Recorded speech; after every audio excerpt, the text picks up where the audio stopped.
I haven't seen my friend call me. He was like, Dave, having fun in Frisco? Hell yeah. Seen the sights? No. You want to go see Alcatraz?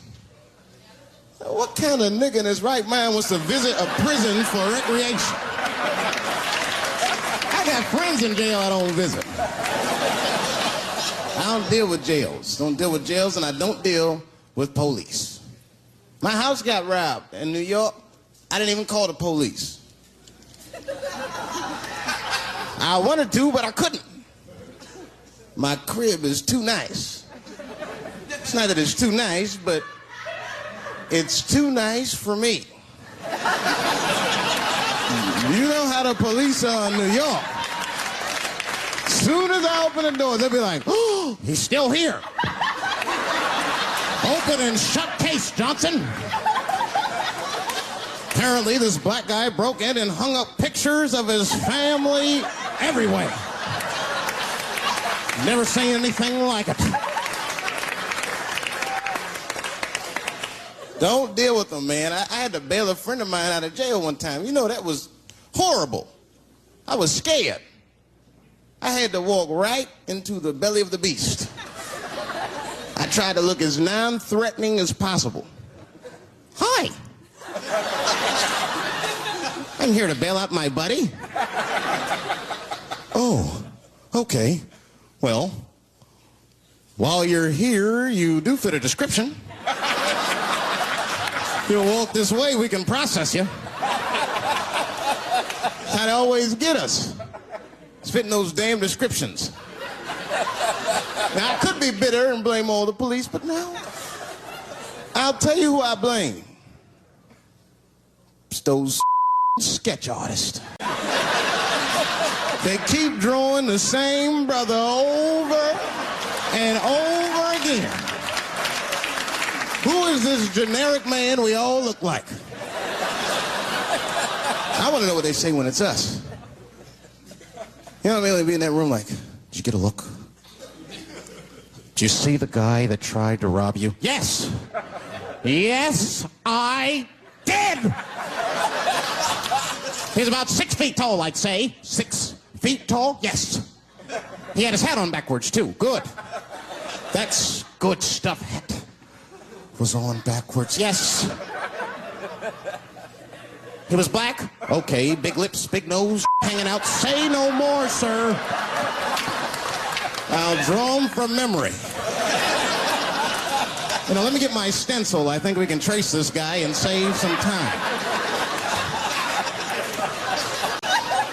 They get on the radio and calling all cars, calling all cars. Be on the lookout for a black male between 4'7" and 6'8". Between 120 and 380 pounds. He's wearing Nikes. Get this man! Criminals are insane. I don't even know why people do crime. They want to catch you, they're going to catch you. They can. They got forensics. You ever seen forensics? Those guys find clues nobody else thinks about looking for. I mean it. You leave a pubic hair anywhere near a crime scene, they're going to find that. What the hell is this? Back up!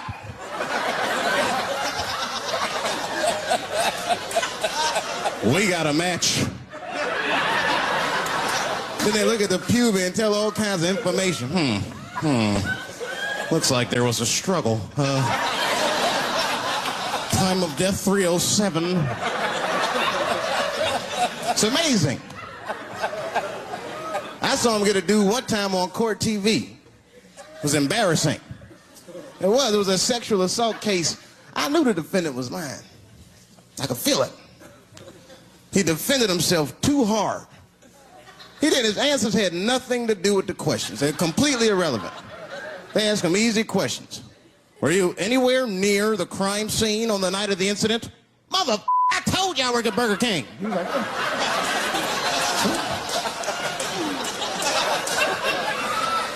That went on for hours. Then the prosecutor got fed up. Said, I've had enough of this. Called the forensics to the stand. Forensics was like, Your Honor, we are prepared to testify that we found the defendant's semen under the stove. I said, God damn. That's worse than fingerprints. You know, they find your semen, you've been there at least a minute. But that's what I want to know. Under the stove?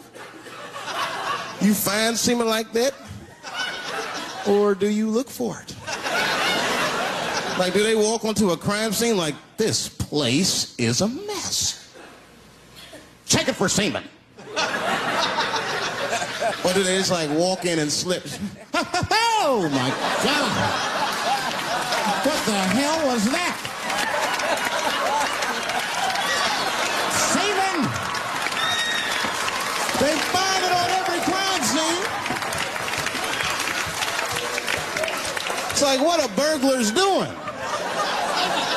We got the stuff. Let's get out of here. Wait a minute. I want to leave my calling card.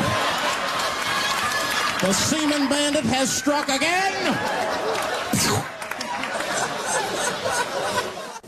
I don't understand nothing anymore. I don't. I watched TV the other day. Now tell me, maybe it's just me. Maybe I'm crazy. Is it me? Is it me, or do commercials have nothing to do with the products anymore? You think I don't even know what a commercial is about until the end. Everyone's a surprise nowadays. You seen that commercial where the lady got the black eye? This lady come on TV with a black eye. She's crying. She's like, I smoke crack. And my husband beats me. And then a voice came on and said, got milk? I said, what the? It has nothing to do with milk. I'm not saying I'm a commercial expert, but I'll make a better milk commercial than that. Just make it nice and simple. I just do a close-up of a titty and put milk right underneath. If that doesn't sell milk, nothing will, boy. I'll tell you that right now.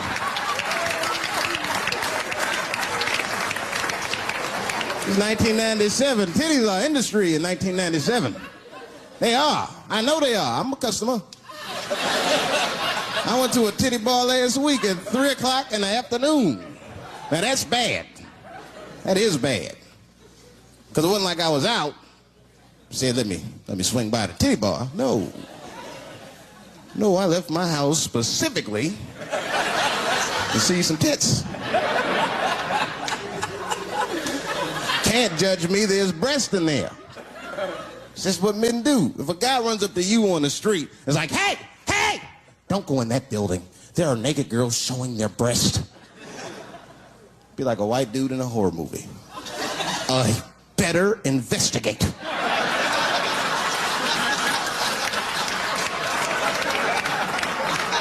I'm gonna want to see for myself. Titty bar's a weird place. I'm not saying it's a good place to hang out. I go there every once and then.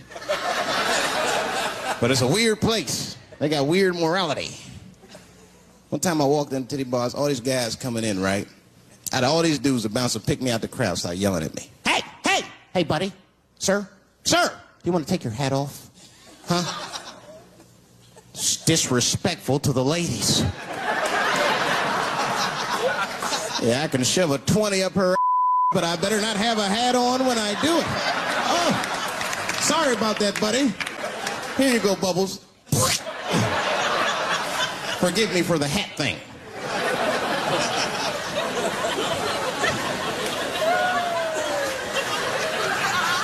You know why those bars are so popular now? Is because men don't know how to deal with women in reality. So sometimes we got to take the fantasy road. The reality of the situation is very grim. Women have made a lot of progress in a short period of time, man. It's changed everything. Can't deal in relationships anymore. I broke up with my girl. I'm out of Shawshank. I'm free. I don't want to go back. Couldn't even argue with her. You should be able to argue. If you have an issue in a relationship, you should be able to argue that issue out, right? But see, ladies, you got to stick to the issue. You guys take arguments everywhere just to win them. That's why nothing ever gets done. You be arguing about the dishes, baby. Baby, could you wash your dish at least before you put it in the sink? Premature ejaculator? Damn it. You know, why you gotta bring that up? I don't even believe in that. I don't. If I man, it was right on time. That's the way I see it. And as far as I'm concerned, I can't fast enough. You know, I'm sick of being vilified all the time. David, how could you? How could you? I was. Well, what were you trying to do, huh? Well, I beat you. You gotta work on your time, baby. I'm down to 1:20.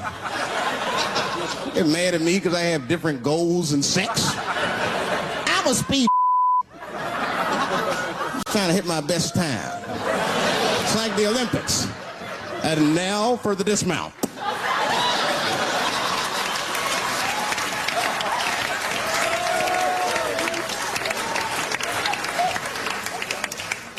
It wasn't all bad. It's never all bad. You won't stay if it's all bad. Well, that's not true, but I wouldn't. Yeah, we had fun. We used to watch porn together. That's how cool she was. You know, it seems nasty, but it was fun. We learned about each other. She learned about me. One time we was watching porn. I'll never forget this time. The first scene in this movie was hardcore. 2 guys, 1 girl going at it.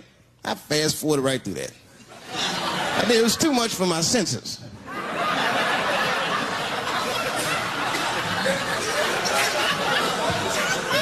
The scene after that was these 2 girls and this guy.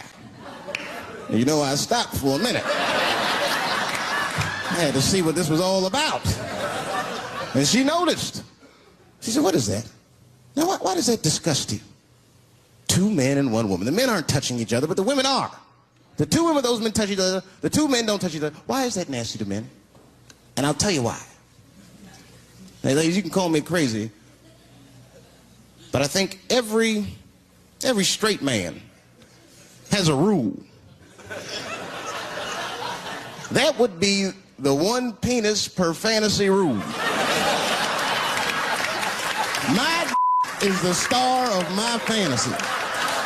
Nobody else's is guest starring in my. This is a Dave Chappelle joint. You gotta look at the whole picture, man. And you get 2 girls and a guy in a room together. That's something else. That's holding and hugging, friendship and helping, teamwork at its very, very best, my friends. You get 2 guys and a girl in a room. It's the wrong kind of teamwork. It's downright brutal, if you ask me. I'll pull her hair. I'll smack her ass. That poor woman looked like a chicken on a rotisserie. And help me! What do I got myself into?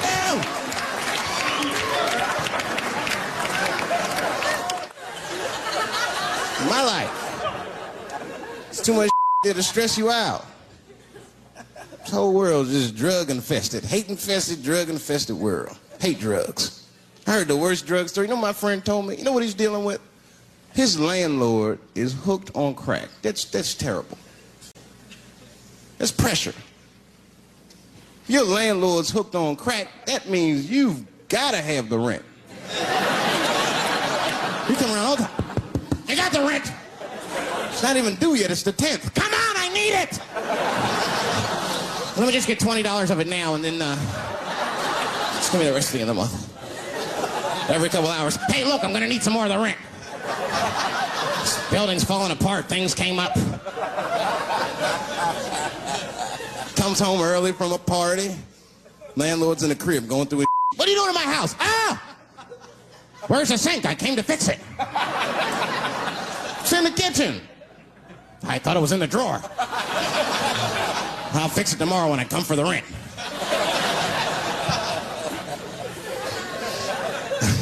You know what I hate about drugs? I hate when like people my age and older get hooked on crack. I hate that. You're too old to be experimenting with the drugs at a certain point. You should be past that.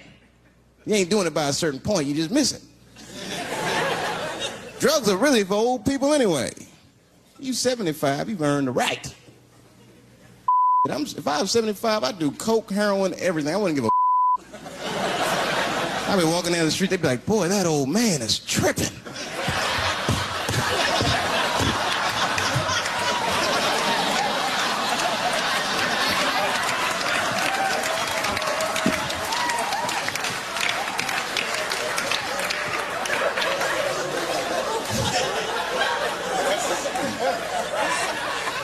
Can't do everything. Maybe weed. If you're gonna do something, do a little weed. Weed's not as bad as everything else. Weed is a background substance. You know what I mean? You can smoke some herb and still function. And you ain't crisp, but you'll function. Nothing higher than weed, though. I made that mistake one time. I was at a party, some guy gave me some. He's like, here, man, take this. It's mushrooms. I took it. I forgot all about it, you know. Then a couple days later, I found that in my pocket. I'm thinking, why not? Because I'm thinking it's like weed, some background. I planned my whole day out like it was weed. I'll chew this up. Then I'll go to the barber shop, get my hair cut, and then I'll see a movie.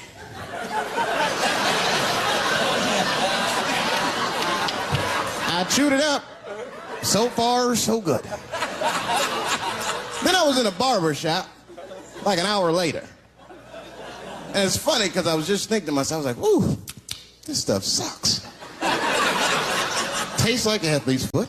I feel sick, but I'm not really high.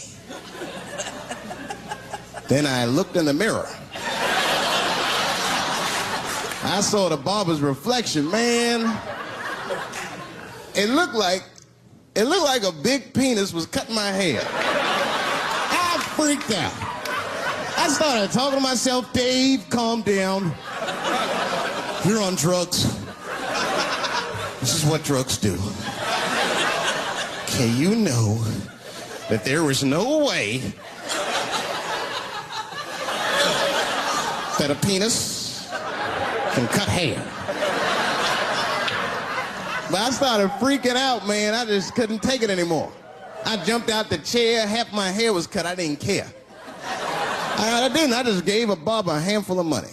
It was weird. The balls opened up. Anyway, I ran home, man. I ran home as fast as I could. It's tripping. I looked at the clock. It was 2:42. I was like, damn, 2:42. I gotta sober up. I had never been this high this early. I took a shower. I was still high. I said maybe music will do the trick. I listened to every CD I had. I was still high. Exercise, that's what I'll do. I ran around the block 4 times, still high. Took a nap, woke up, up. I looked at the clock, it was 2:43. I said, God damn. Who wrote this song? You know, this is my grandmother used to sing that when she cleaning up. That's a Negro spiritual. Black work song. Not everybody know about that. I know. See, white people, you guys might whistle when you work. You dig? But that's how you can tell what kind of work we're actually doing.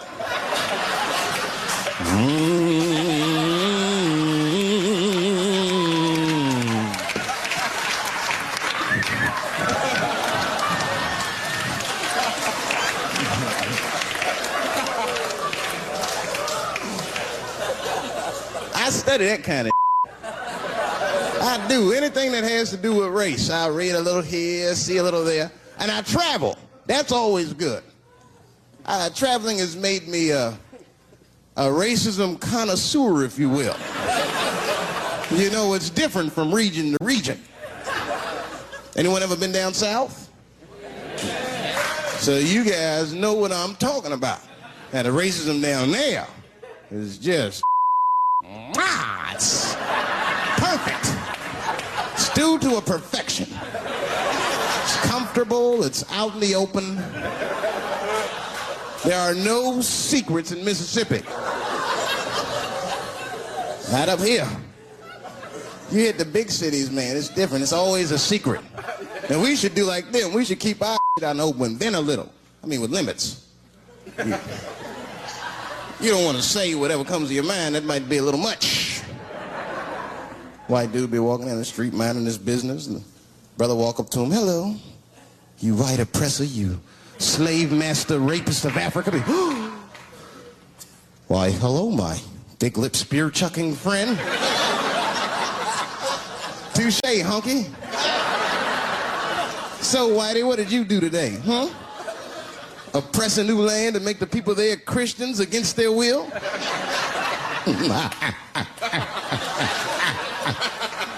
What did you do, fellow?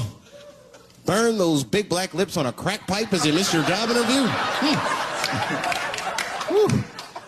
Easy, Whitey, you're cutting deep. All this chit-chat has got me thirsty. If you will excuse me for a moment, I'm going to go to the Korean store and get something to drink. Ching-a-ling. Hello. You slanted-eyed, ruin the economy in our neighborhood by opening stores and Wow. Good afternoon, you browse around but never buy anything, suspicious-looking nigga. After a while, that might be too much.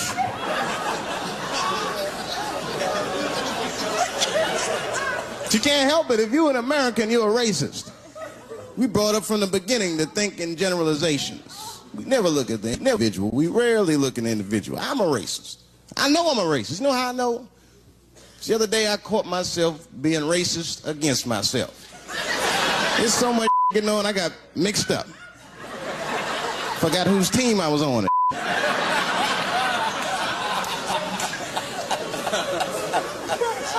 One time I was reading the paper, man, this story came on about this guy was suing a department store because they wouldn't let him play Santa Claus, you know, because he's black. And I was actually like relieved when the department store beat him. That's bad. But I wasn't ready for that.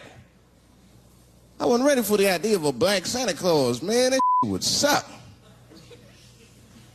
So we wouldn't get our presents to the 28th, 29th.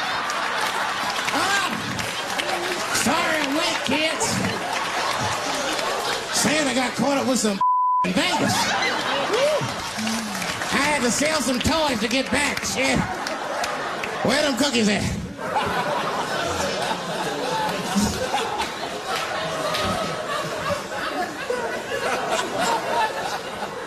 Y'all are a great crowd, man. You are. I'm glad y'all came out, man. I'm nervous. I am. Not about the special. I hope this don't make me famous. You dig? I don't want to be famous. I want people to like me for who I am. Like famous dude, don't never know why people like them. That's why, like, if I ever make it, I'm gonna have to like test people. Like if I meet girls, I wear disguises when they first meet me, so they don't know who I am. And then like on the first date, I'll call myself, I'll pick you up right from work. And then I'll pick her up in a garbage truck. Just to see how she reacts. And she's like, wait a minute. Oh, do I look like garbage to you? I don't see no goddamn trash need to be picked up here. Get that goddamn truck off my block. Who do you think you are? That's when I take my mask off. Oh, Dave Chappelle. That's right, bitch. Thank you. Thank you very much.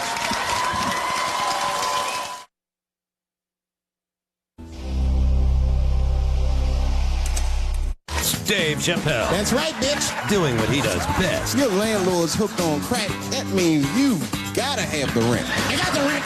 Not even due yet. It's the 10th. Come on, I need it. Dave Chappelle. Coming up next, part of Stand Up Month on Comedy Central. In a stand-up special, John Leguizamo gets in touch with his feminist side. Why herpes? Why not himpies? The network television premiere of John Leguizamo's Sexaholics, A Love Story. Next Sunday at 10, part of Stand Up Month on Comedy Central. You know, when I was growing up, I was probably about 8 years old, and at the time, we were living in Silver Spring. Yeah. Yes. Common misconception about me in D.C. A lot of people think I'm from the hood. That's not true. But I never bothered to correct anybody because I wanted the streets to embrace me.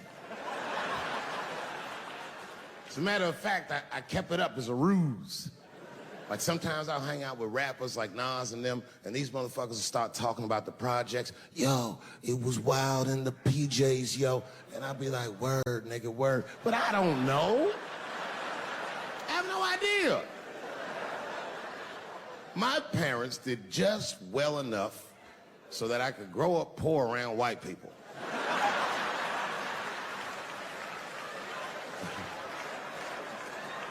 And to be honest, when Nas and them talk about the projects, nigga, I used to get jealous because it sounded fun. Everybody in the projects was poor, and that's fair. But if you were poor in Silver Spring, nigga, it felt like it was only happening to you. I know the pain of that first sleepover at a white friend's house. When you come back home on Sunday and just look at your parents like, y'all need to step your game up. Everything in Timmy's house works.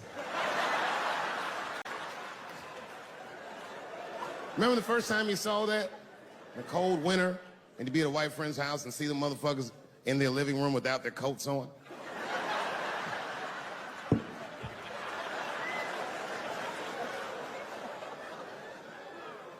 Timmy was one of my first white friends, like, in my life, man. He's a good dude, too. He moved to Silver Spring from Utah, of all places. I guess his family was affiliated with that Mormon church they got down there. And me and him used to hang out.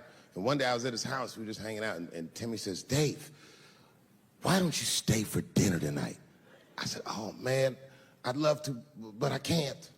If I'm not home before dark, my mother will kill me. That was a lie. My mother had several jobs. I hadn't seen her in like 3 or 4 days. At that point in my life, it was my experience that white dinner wasn't delicious.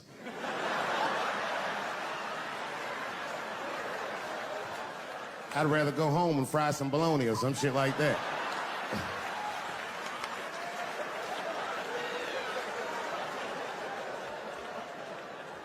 But then old Timmy threw me a curveball I wasn't expecting. He said, it's too bad you can't stay, Dave, because Mom made stovetop stuffing.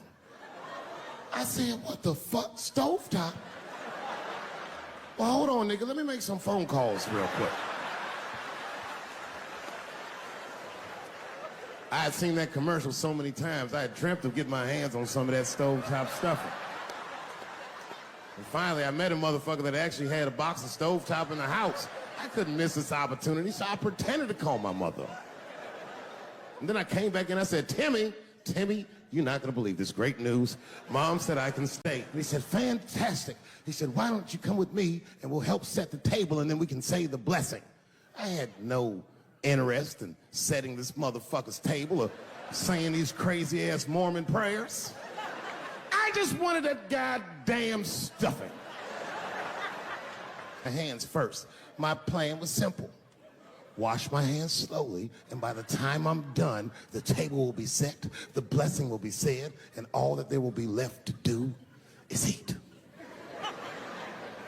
Went to the bathroom. I washed my hands very slowly. I must have been in there for about 10 minutes. And suddenly, one of his mothers came to the door.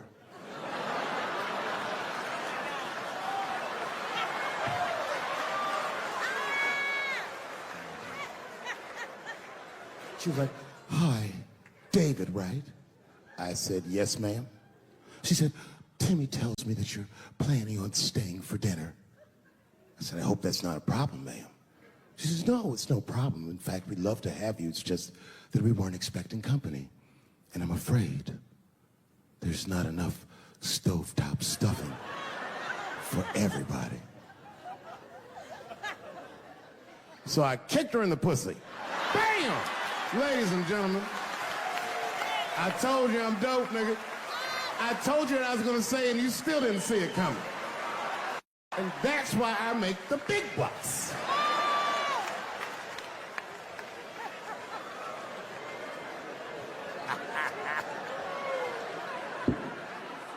Oh my God. But there's a more important reason that I would stop doing comedy right now. And this reason is the real reason that's been percolating, and it really is the crowd, not you. I'm talking about the crowd on the big stage. It's too hard to entertain a country whose ears are so brittle. Motherfuckers are so sensitive, the whole country is turned into bitch-ass niggas.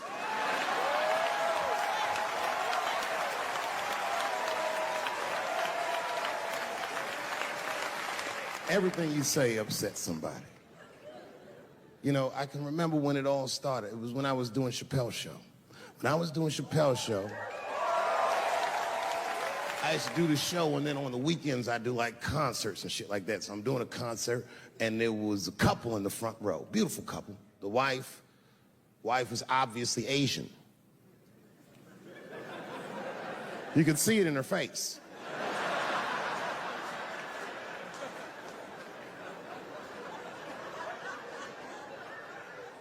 The husband, this motherfucker was mysterious, to say the least. Couldn't quite pinpoint where he was from. Caramel-colored fella, very nice hair, but he could have been from anywhere. Bangladesh, Mexico. I can't guess with a nigga like this. All I knew for sure about this guy is that his wife was a bitch. I could see that in her face, too. No, he was laughing and having a good time, and she was scowling at me at a goddamn comedy show. I couldn't figure it out. And then I realized at some point that she was pregnant, and I was smoking on stage. I said, oh my God, that's probably why she's mad. So I started to put my cigarette out, but then she hit me with one of them fake non-smoker calls. So I just kept smoking. I thought to myself, bitch, that babe will be fine, relax. And I tried to break the tension. I just asked her. That's all I said. I go, hey, where are you guys from anyway? And I could tell that she was on to me. She goes, very condescendingly, she says, I'm from California. If you're asking my ethnicity, I am Chinese. He was like, I'm Mexican, bro. I said, well, I'm sorry if I offended you by asking, but you're a very beautiful couple. And miss, there's no question that you're going to give birth to the hardest working baby this world has ever seen.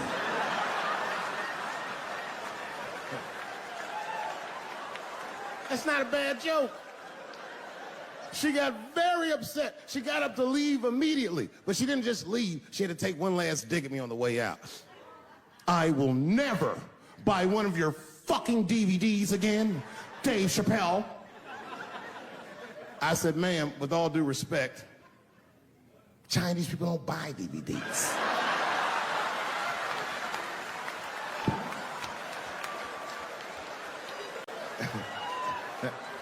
And the crowd went crazy. We were all laughing, having a good time. I didn't even think anything of it.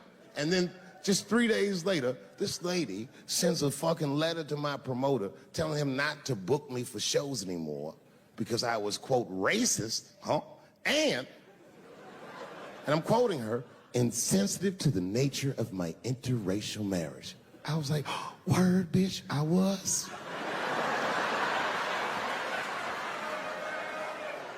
If she would know that I myself am in an interracial marriage. That's right. In fact, my wife is Asian too. Surprise, bitch, I'll see you on Thanksgiving.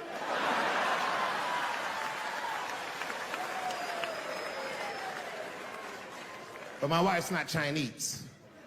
She's Filipino. That's right. And our kids are Puerto Rican somehow, so there you go. I don't give a fuck about interracial. In fact, you know what? My mother is half white. A lot of people don't know that. Well, all right, you were a little too excited, but okay. A lot of people don't believe me when I say that, but it's true. You can't tell looking at me, but if I grew my hair out, you would think you was at a fucking Cat Williams concert. My shit is beautiful. Motherfuckers are just taking it too far. I don't know why or how everybody got this goddamn sensitive. You know who hates me the most? The transgender community. Yo, yeah, these motherfuckers. I mean, I didn't realize how bad it was. These motherfuckers, I was really mad about that last Netflix special.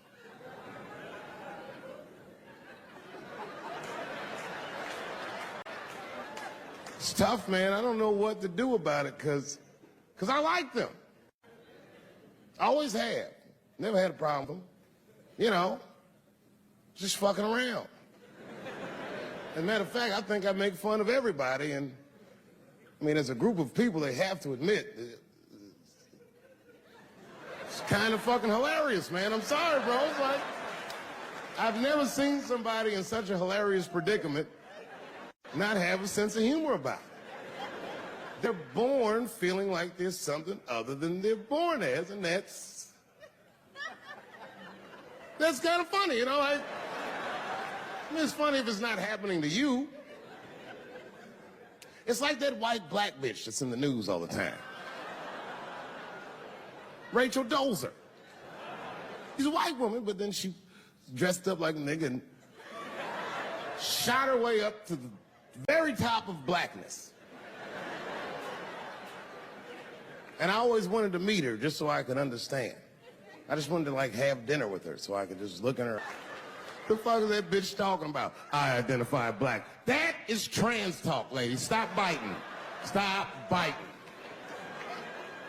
There's a big difference between her and a trans. The difference between her and a trans is I believe transgenders. I don't understand them either, but I know they mean what they say. Them niggas cut their dicks off. That's all the proof I need. I've never seen somebody just throw their dick away. Don't need it.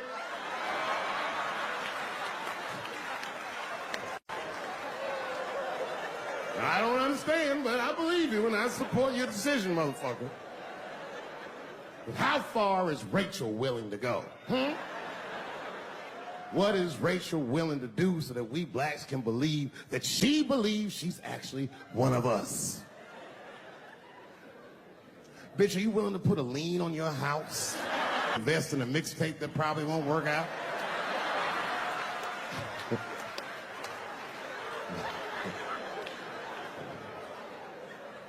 She didn't even change her name. Didn't even change her name. Her name is Rachel. I can't believe in that name. If you want my support, you're gonna have to change your name to the blackest shit I've ever heard. Bitch, you're gonna have to change your name to Draymond Green. I don't know a blacker name than that. That shit is black on paper. If you type Draymond Green into Airbnb, that shit will log off automatically.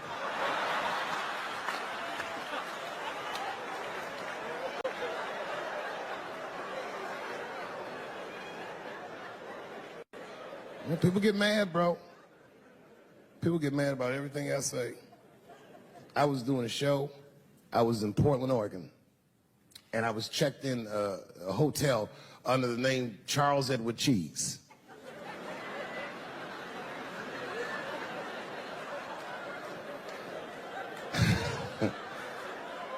I came back, and there was a note. It was like a letter on my desk. It was addressed to Mr. Cheese. So obviously, I'm going to assume that whoever wrote this letter must be an intimate friend of mine. This is not some kind of name that a person would just guess. But then I opened the letter, and it turns out I don't know this person at all. It's a fan letter. You know, I'm not even used to the idea that I have fans, but I'm grateful for it. And even though I'm grateful for fans, I don't read those letters. Be nice if I did, but realistically, it's like, what am I, Santa Claus, nigga? I don't have time for this. Like, got shit I want to do. I'm trying to chill. Read all these dreams and wishes from strangers. But I read it. I'd already opened it. So I just read the whole letter. And you know what, man? Whoever wrote this letter truly loves me. I mean, they were really fucking nice in the letter. And then they described to me what it was like to come to the show, how excited they were, how much fun they were having. And then they said that when I got to my jokes about transgenders, that they were, quote, devastated. Because it turns out that whoever wrote the letter was transgender. Now, I'm going to be real for a second. You got to understand, I never feel bad about anything I say up here.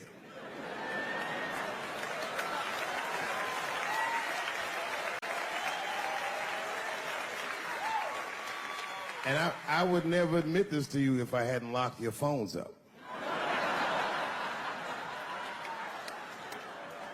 But it was the weirdest thing. Like, when I read this letter, the shit made me feel bad. I didn't feel bad about what I said, you understand? I felt bad that I made somebody else feel bad. To be honest, I don't even know what I said that upset that person. I have so many transgender jokes.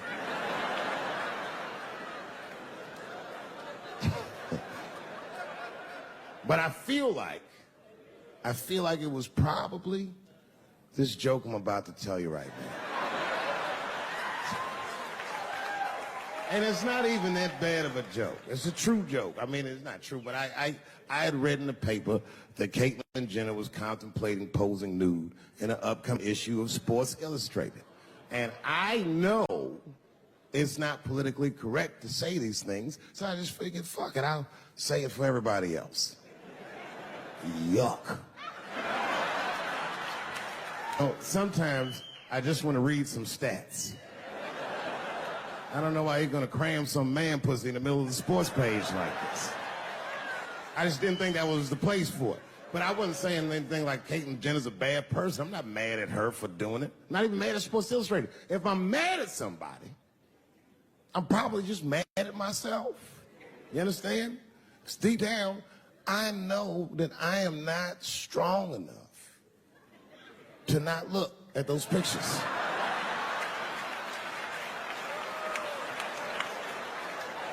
And I don't think I'm ready to see what she's trying to show me. So Caitlyn, goddamn it, if you go through with this thing, bitch, you better go hard or go home. I want you to go all the way. Hustler style. Do you know what hustler style means, miss? That means spread the lips.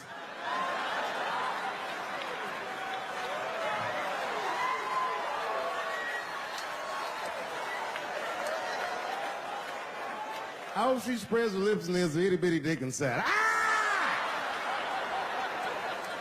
The show is behind the curtains.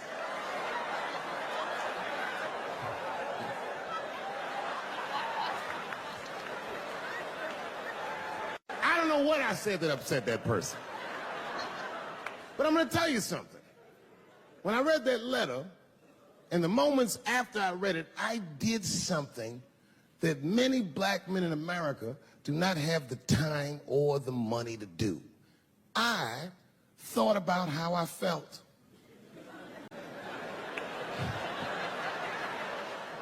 Asked myself a very basic question that I don't think I ever directly contemplated. I said, man, Dave, if you're writing all these jokes, do you have a problem with transgender people? And the answer is absolutely not. The fuck do you guys think I am? I don't understand all the choices that people make. But I do understand that life is hard and that those types of choices do not disqualify you from a life with dignity and happiness and safety in it.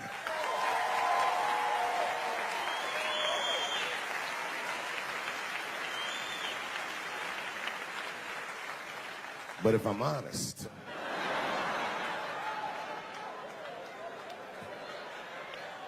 my problem has never been with transgender people. My problem is transgender people. I just feel like these things should not be discussed in front of the blacks. It's fucking insulting, all this talk about how these people feel inside. Since when has America given a fuck how any of us feel inside?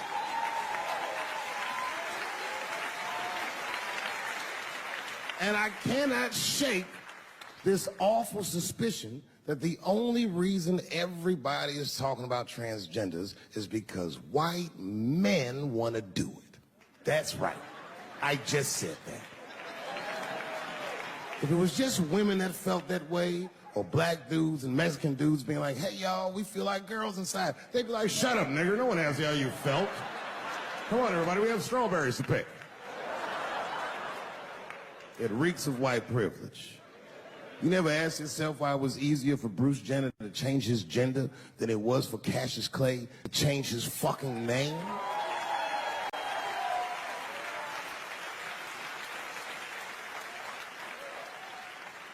And if I were to be brutally honest,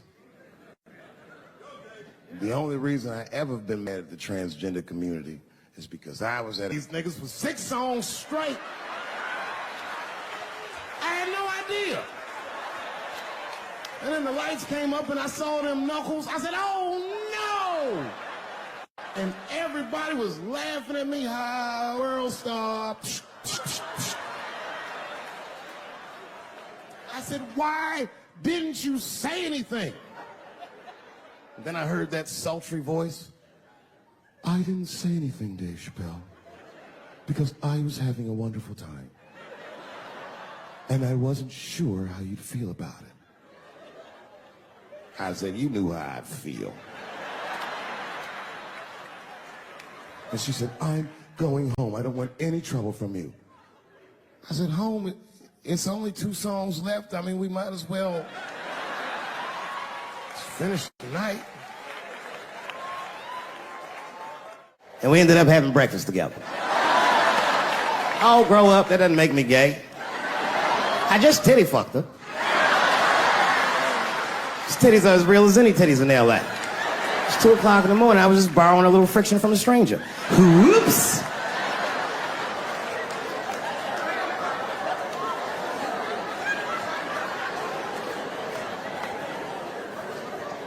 It's the madness of youth. It's the types of mistakes that a man makes when he's young. I wouldn't even know that it's necessarily a mistake. It was a wild night out. But I don't do it like that anymore. I'm old. I'm 44 now. Man. It's the first time in my life I've ever, started to physically feel my age. It's tough, man. You know how I know I'm getting old? This is embarrassing, but I was in my hotel room. I'm not gonna lie, I was jerking off, and I was really sweating it out. And this is when I knew I was old. I just gave up in the middle, nothing even happened.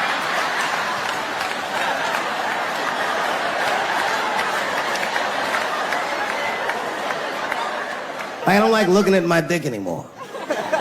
My dick looks distinguished. It's old, an old looking dick. It's got salt and pepper hair all around it. My dick looks like Morgan Freeman in the 90s. Without the dots. My dick narrates.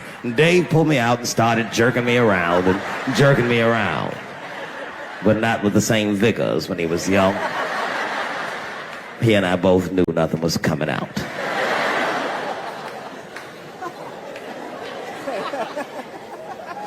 I see my age in my children. I came home from the road. This is not long ago. I've been gone for, if you can picture, I was gone for weeks and weeks. And when I came back, nobody was home. Now, one person in my family thought that maybe I'd like to see them when I got back. They knew when I was coming back, but they just weren't home. And that shit was a wake-up call. You know, when my kids were little, and the tour bus would pull up to the house, these motherfuckers would spill out. Dad is home, hooray! And they'd hug me and kiss me, and then as the years went on, they'd get less interested. Hey everybody, look, it's Mr. Promises back from the road.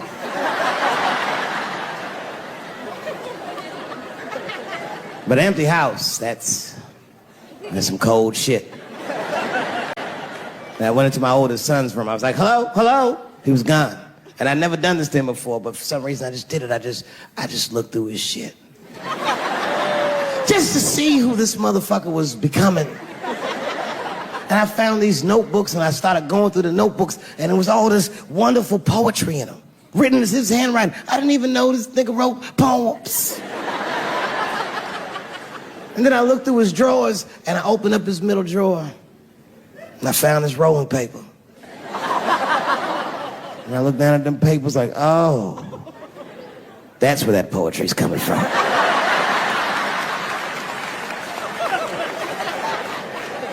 And that shit broke my heart. I mean, I smoked weed, but I mourned my son's innocence. And I cried a little bit. And I took his papers upstairs to my room. Rolled some weed that I'd hid from the family. And I got really high. And then I got paranoid. So I put his papers back how I found them. So he wouldn't know what I was up to. This nigga won't even know that that happened until he sees the special. Yeah, nigga, I found your papers. He's a cold motherfucker. Let me tell you, this kid is only 16 years old. Listen to what he did to me. This motherfucker calls me up in the middle of the night. It was 1 o'clock in the morning. He goes, Dad, don't be mad. I knew something was terribly wrong. I said, what's going on? He said, listen, I'm fine. And don't forget, you told me to do this. I'm at a party, and my designated driver had too much to drink. And me and my friends need you to come pick us up. I said, Jesus Christ, it's 1 o'clock in the morning, nigga. I am shit-faced.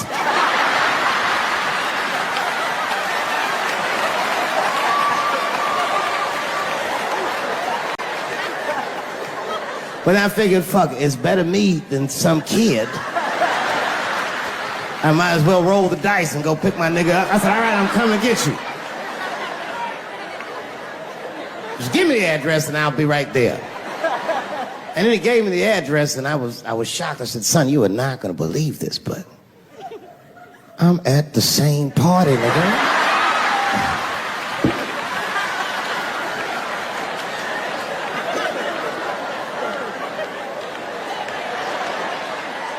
They grow fast, don't they?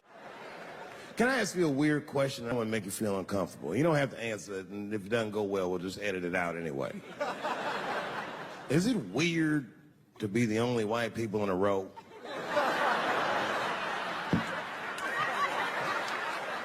Is it weird? I mean, you can be honest. Does it feel strange? Are you worried at all? Give me your money, motherfucker. I'm just fucking around. I'm just saying. This guy got ice in his veins. He didn't even buckle. You know, like many black men my age, the first time I voted was 8 years ago.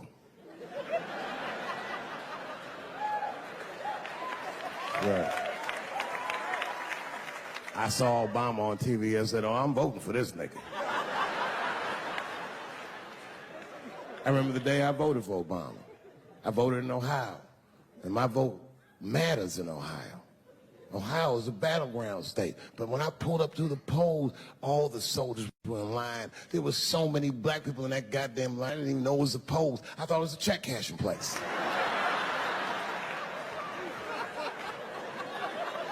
We were hugging each other, and old people were singing hymns and spirituals. Day verdict times 10 or some shit. I've never seen black people that happy. 8 years later, I'm pulling up to the polls again.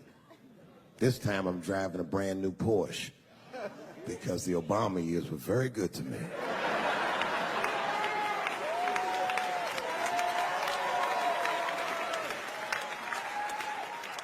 I was early voting, and when I parked my car, I figured out something that it would take the rest of the country another week to figure out. I understood that Donald Trump was going to be our next president because in Ohio, unlike D.C., you could see the results in the parking lot. Saw these goddamn pickup trucks and tractors and shit.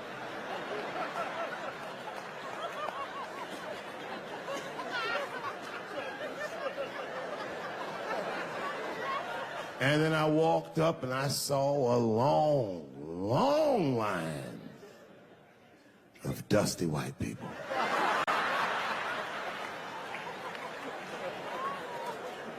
Yes, ladies and gentlemen, these were the poor whites. And I must tell you, I've never had a problem with white people ever in my life. But full disclosure, we've gotten a lot of trouble out of them. And I've never seen so many of them up close. I looked them right in their coal-smeared faces. And to my surprise, you know what I didn't see? I didn't see one deplorable face in that group. I saw some angry faces and some determined faces, but they felt like decent folk. No, they did. In fact, I'm not even lying, and I didn't sound fucked up, but I felt sorry for them. I know the game now. I know that rich white people call poor white people trash. And the only reason I know that is because I made so much money last year, the rich whites told me they say it at a cocktail party.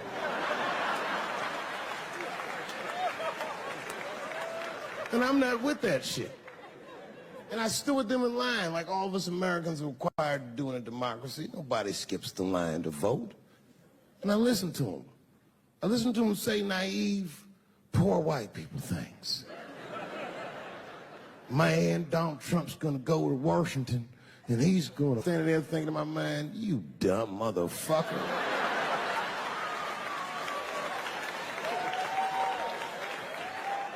You are poor. He's fighting for me.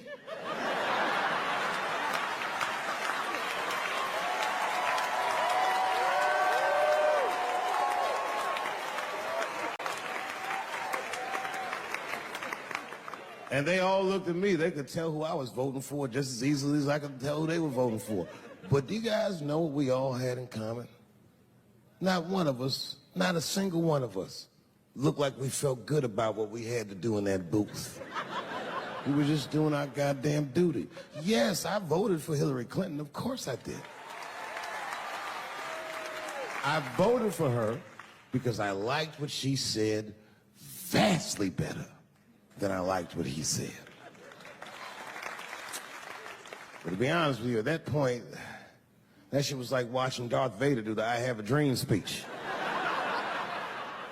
That bitch is mean as hell. She'd already Karate Kid swept Bernie Sanders' legs from underneath him. Boy, it was hard voting for that shit. But it was the lesser of the evils. I know you were a Clinton supporter, Miss I. I'm sorry for her. But it didn't feel as good as it should have. She was gonna be our first woman president. They were gonna make coins out of this bitch.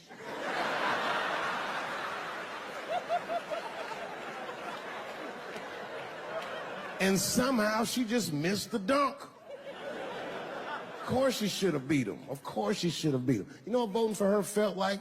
It was bittersweet. It felt like I was lucky enough to eat Halle Berry's pussy. And whilst I was doing so, she fucking farted in my face, man.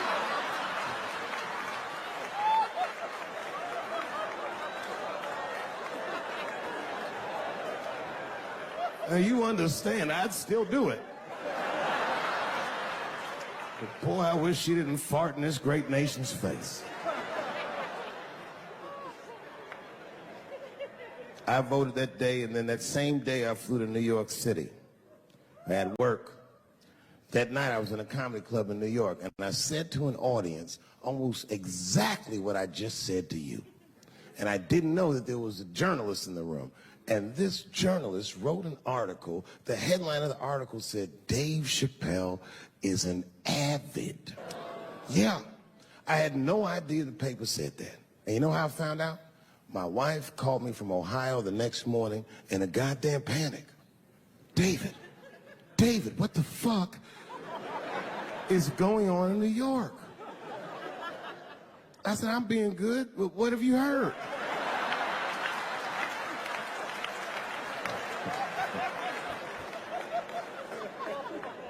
And my wife said, the paper is saying that you're a Donald Trump supporter. I was like, whew.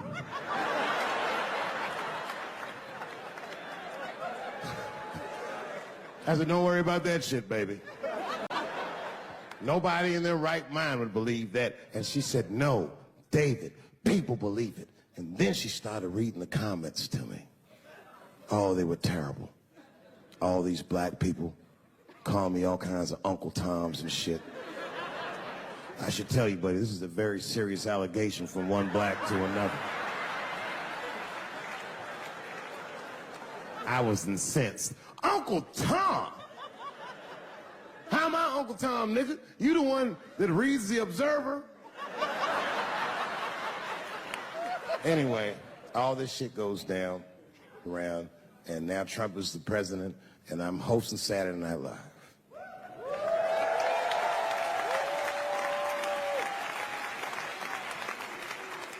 And I didn't really prepare my monologue. I just kind of winged it. And at the end of the monologue, I don't even remember what I said. I said something like, you know, fuck it, like we're historically disenfranchised, and we're gonna give him something about we're gonna give him a chance if he gives us a chance. I don't know what I said, but whatever I said, I really wish I didn't say that shit. It was not worth the trouble. Now I walk into the barber shop and all them black people just be looking at me like, yo, Dave, what's up with your boy? Yo, nigga, yo! Not my boy. Because I don't care if you're a Republican or Democrat, if you support him or not, any objective person is going to have to admit that this motherfucker is having a terrible go of it. It really is. We've had presidents before that have done bad jobs, but this shit is worse than a bad job. It's scary to watch. Holy shit, it's like seeing a crack pipe in your Uber driver's passengers. The fuck is wrong with this guy? Yo, he is lunching, nigga. I watched Donald Trump in a press conference, and this motherfucker had all the media gathered, and this nigga literally asked the media to their face to stop finding shit out. I was like, yo, this motherfucker is bugging. And then, I'm not even making this up, his lips started sweating.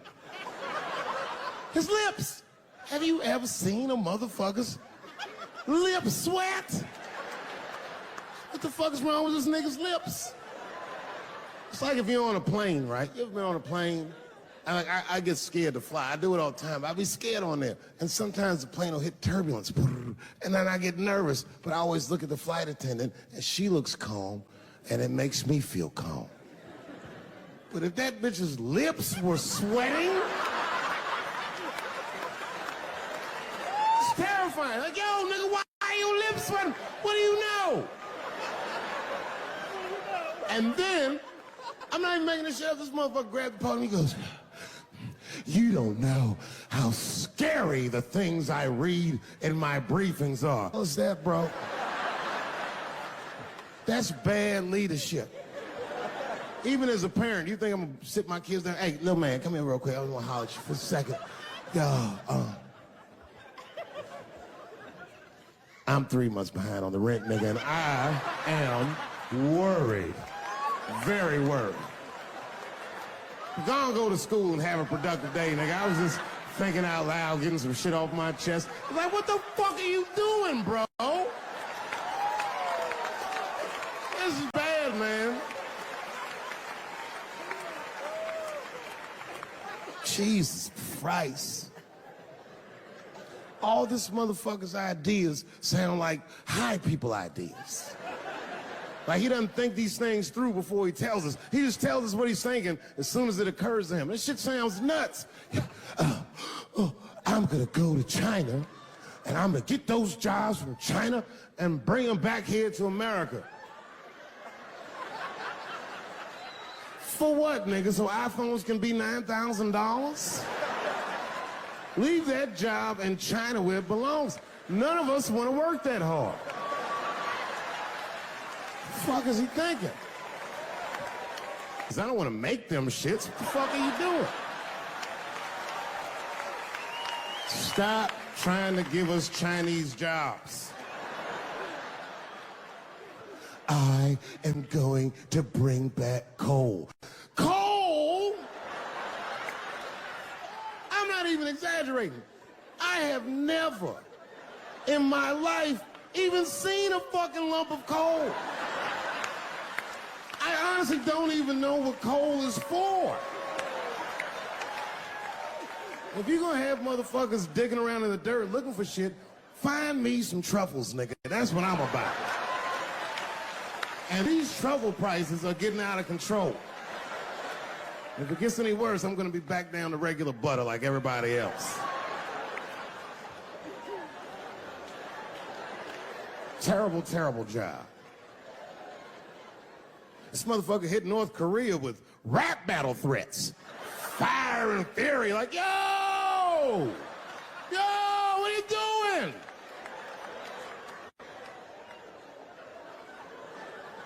It's fucking Korea, man. Kim Jong-un is a scary motherfucker. He might be as crazy as Trump. Some scary shit. And if you one of them naive motherfuckers that thinks that a war with Korea is going to be easy, then you don't play Call of Duty at 3 a.m. like I do. Because that's when the Koreans play. Fucking 8-year-old Korean kid took out my whole goddamn platoon last night.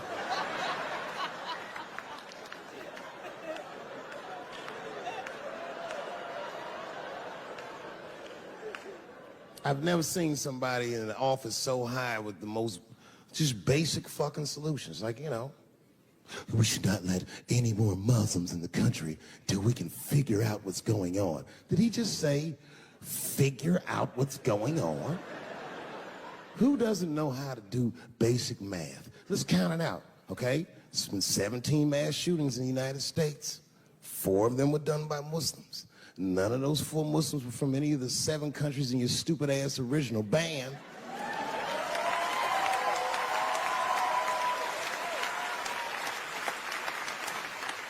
And since he brought it up, the other 13 shootings were done by the Tiki Torch Whites.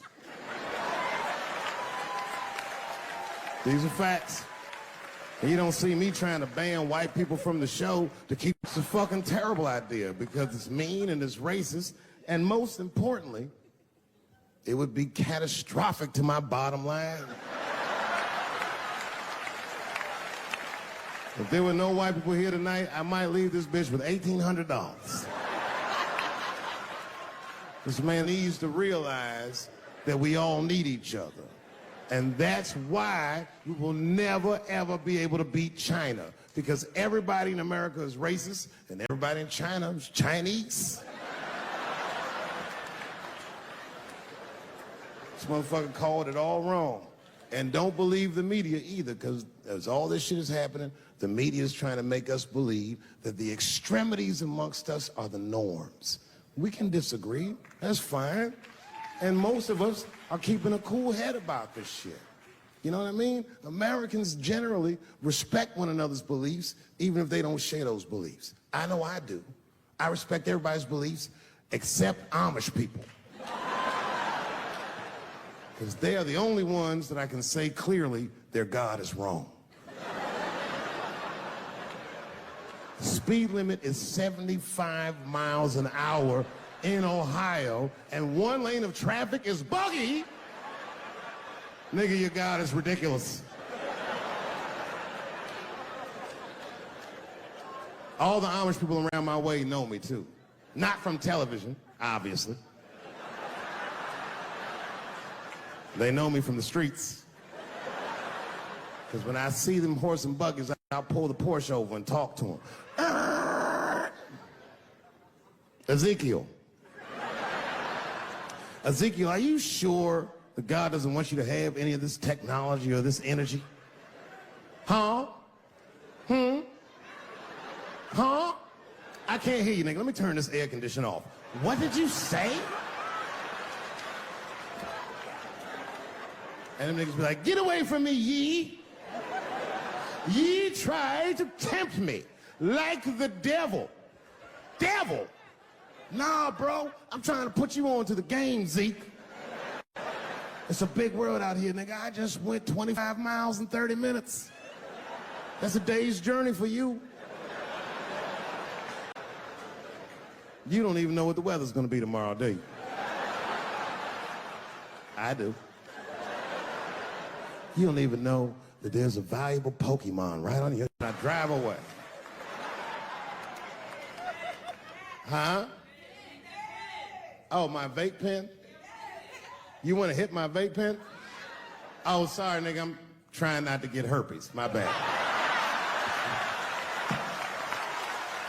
I've been playing cat and mouse with herpes for 30 years now, but every night I go to the club, I'll be like, not tonight, herpes.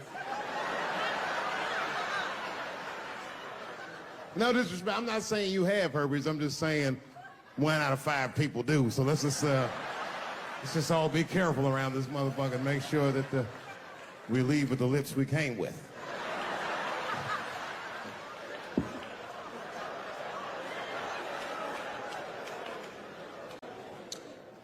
Sometimes I think that the media is hard on Trump. Because I'll see shit that they get on him about that doesn't seem bad to me. I mean, a nigga got on Trump about not staying in the White House enough. Who gives a fuck? This motherfucker was rich. Used to shit in a gold toilet. It's true. I don't know if you've ever been to the White House. It looks like a very nice place to work, but I wouldn't want to live in that Scooby-Doo ass house either. That shit's terrifying looking. Imagine you trying to jerk off.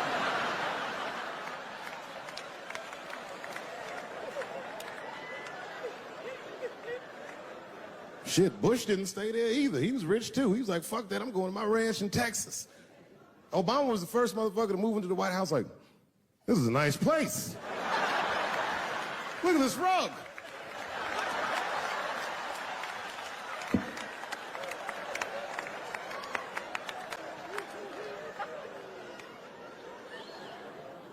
The media got on him about putting Jared Kushner in his cabinet, and I didn't think that that was the worst thing he'd done. I mean, it was still early, and I mean, it's not unprecedented. Kennedy had his brother as the attorney general, right? And this motherfucker's a Washington outsider. To be honest with you, I'd probably do the same thing. As a matter of fact, I do. You think I go to a Hollywood meeting with all them white folks by myself? I bring my nigga Mac Mittens from the streets. I don't even know his real name. Everybody just calls him Mac Mittens. But I know he's not qualified to even listen to these meetings, but this motherfucker just makes me feel good. And all the white people look at me like, Dave, do you mind asking your friend Mac Mittens to excuse us so that we can talk business? And I say, fuck that. Anything you say. He listened to the whole meeting. And when they done talking, I just look over at Mac Mittens, and if he gives me the signal, meow, meow, I'll sign the papers. It's a gut check. Or how about this one? Remember when it was the day after the election and the president of Taiwan called Donald Trump to congratulate him? And Donald Trump, you know, of course, took the call and talked to the president of Taiwan. The problem with that was Taiwan doesn't have a president. The United States functions on what they call a one China policy, and Taiwan is a renegade province of said China. And Donald Trump didn't know that and picked up the phone and started yammering away, and the media ate his ass up. And I'm not gonna lie, I was laughing like shit. I was like, oh shit, this dumb motherfucker is in trouble. And then that night I was in bed drifting off to sleep, and then I had to admit it to myself. I was like, I didn't know that shit either.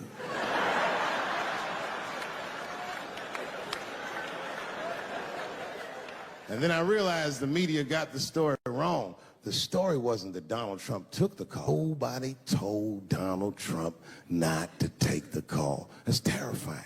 God damn, nigga, you don't have a Mac Mittens on your team? It wasn't like they were calling the White House. They were calling the switchboard at Trump Towers, and they were getting through. Anybody. Mr. President, there's a Ricky Ticky Tabby on the phone for you?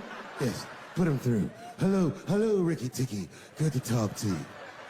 Mr. President, there's a John Jacob Jingleheimer Smith on the phone. Oh, his name is my name, too. Put him through. Hello, John Jacob. Let's talk business.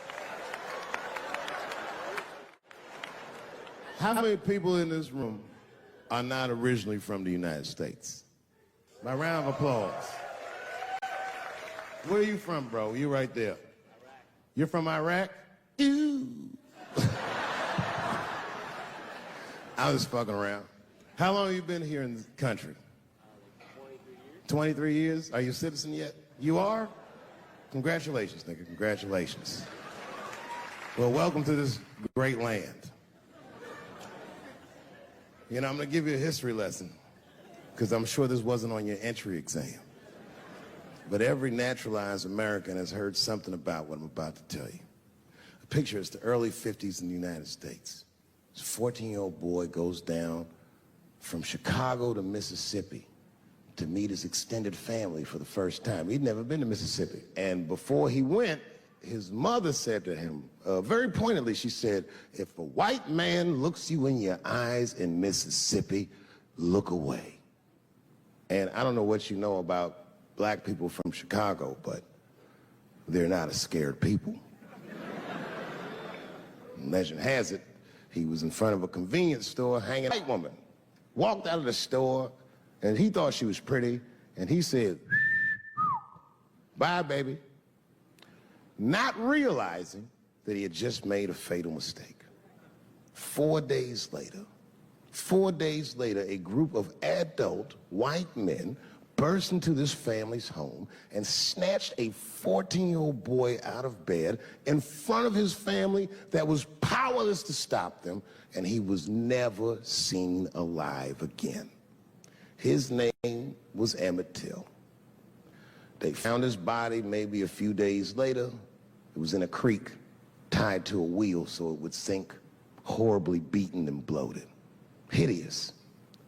And lucky for everybody in America, his mother was a fucking gangster. She was.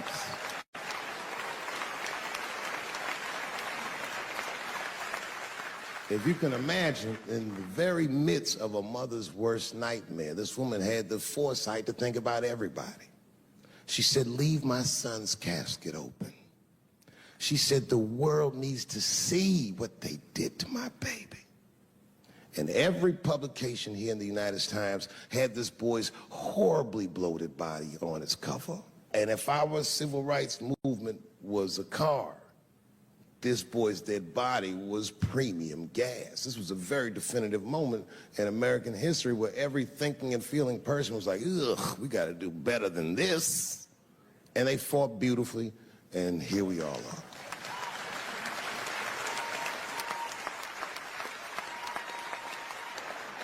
And the reason that I bring that up tonight and why it's relevant now is because less than a year ago, the woman that he allegedly whistled at admitted on her deathbed that she lied in her court testimony.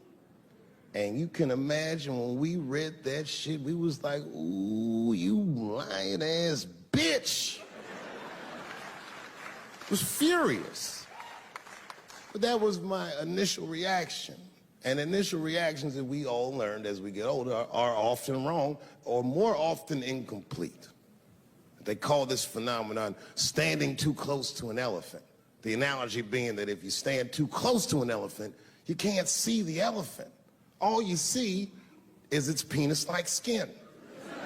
And give it a better look. And on stepping back and thinking about it for a few moments, I realized that it must have been very difficult for this woman to tell a truth that heinous about herself at any point in her life, even the very end.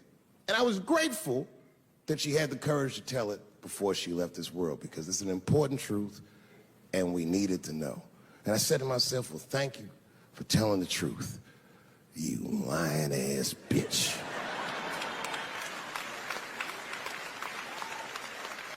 And then time goes on, and then after time, you can kind of see the whole elephant. And it's humbling, because you realize that this woman lied, and that lie caused a murder. But that murder set in motion a sequence of events that made my wonderful life possible, that made this very night possible. How could this be that this lie could make the world a better place? It's maddening. And that's how I feel about this president. I feel like this motherfucker might be the lie that saves us all. Because I have never felt more American than when, Jesus Christ, it's good. And when it happens, I can see everybody that's struggling. So if I'm on stage and I tell a joke that makes you want to beat up a transgender, then you're probably a piece of shit and don't come see me anymore. Or if you don't understand that when a football player takes a knee during the national anthem, he's actually standing up for me, then you might not want to fuck with me anymore. But I swear, no matter how bad it gets, you're my countrymen, and I know for a fact that I'm determined to work shit out with y'all. And if that woman that said that heinous lie was alive today, I would thank her for lying. And then I would kick her in the pussy. I got in a fight. I was in a bar in Austin with my wife. It was during COVID. A woman came to our table. This bitch came over, no mask, all H words. Hi, how are you? We all covered our drinks. Bitch, what are you doing? The men at the table were filming me. This happens when you're famous. And these dumb motherfuckers thought that it was my first rodeo. Sadly, it worked.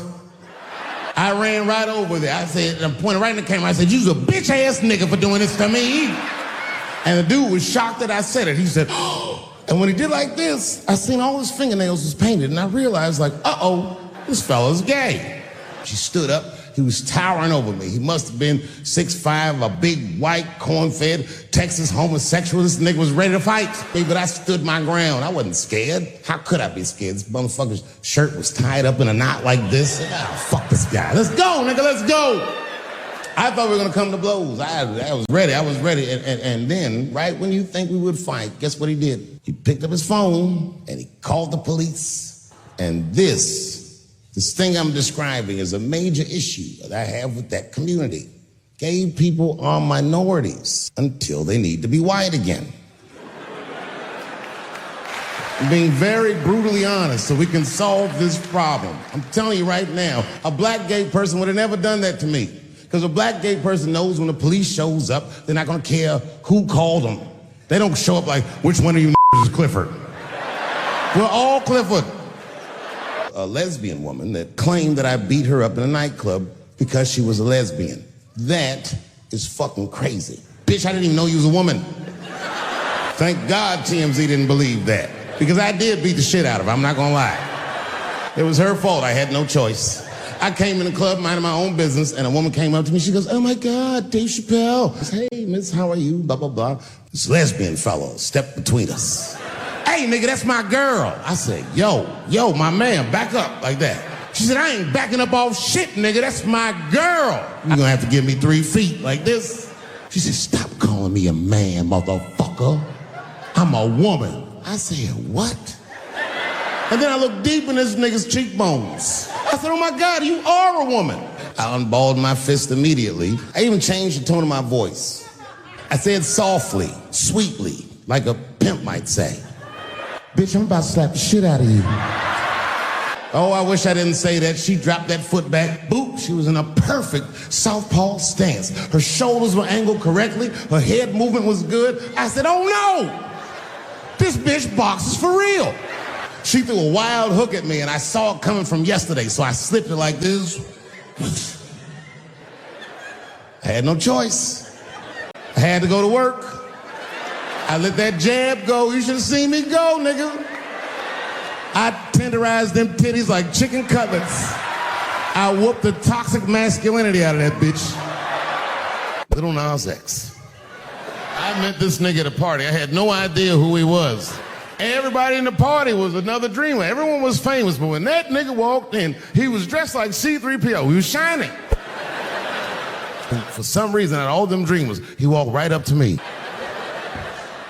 I tried to get you in my video. What video? You know what video. And walked away. What do you want to be when you grow up? I don't want to say, because I don't want the other kids to laugh at me. Who cares if they laugh? Say it loud and proud. What do you want to be when you grow up? Little Nas X. And that nigga stood up in front of the whole class. I want to be the gayest nigga that ever lived. I want to do a music video and slide down a stripper pole all the way to the depths of hell and suck the devil's dick at 10 o'clock on BET while all the kids are awake and can see me. I'd like to start by addressing the LGBTQ community directly. And I hope to negotiate the release of DaBaby. DaBaby was the #1 streaming artist until about a couple weeks ago. He took a nasty spill on stage, said some wild stuff about the LGBTQ community during a concert in Florida. Now, you know I go hard in the paint, but even I saw that shit and was like, God damn, DaBaby. He pushed the button, punched the LGBTQ community right in the AIDS. But, you know, a lot of the LGBTQ community doesn't know DaBaby's history. He's a wild guy. He once shot a nigga and killed him in Walmart. Oh, this is true. Google it. DaBaby shot and killed a nigga in Walmart in North Carolina. Nothing bad happened to his career. Do you see where I'm going with this? In our country, you can shoot and kill a nigga, but you better not hurt a gay person's feelings. You think I hate gay people, and what you're really seeing is that I am jealous of gay people. We blacks, we look at the gay community and we go, God damn it, look how well that movement is going. And we've been trapped in this predicament for hundreds of years. How the fuck are you making that kind of progress? I can't help but feel like if slaves had baby oil and booty shorts, we might have been free 100 years sooner, you know what I mean? If Martin Luther King was like, I want everybody to get up on them floats, get your bodies good and shiny. Is it possible that a gay person can be racist? Of course it's possible. Look at Mike Pence. No, I'm guessing, but I bet you he's gay. And he's not Pride Parade gay either. He's sad gay. Feel bad for him. He looks like one of them gays that prays about it.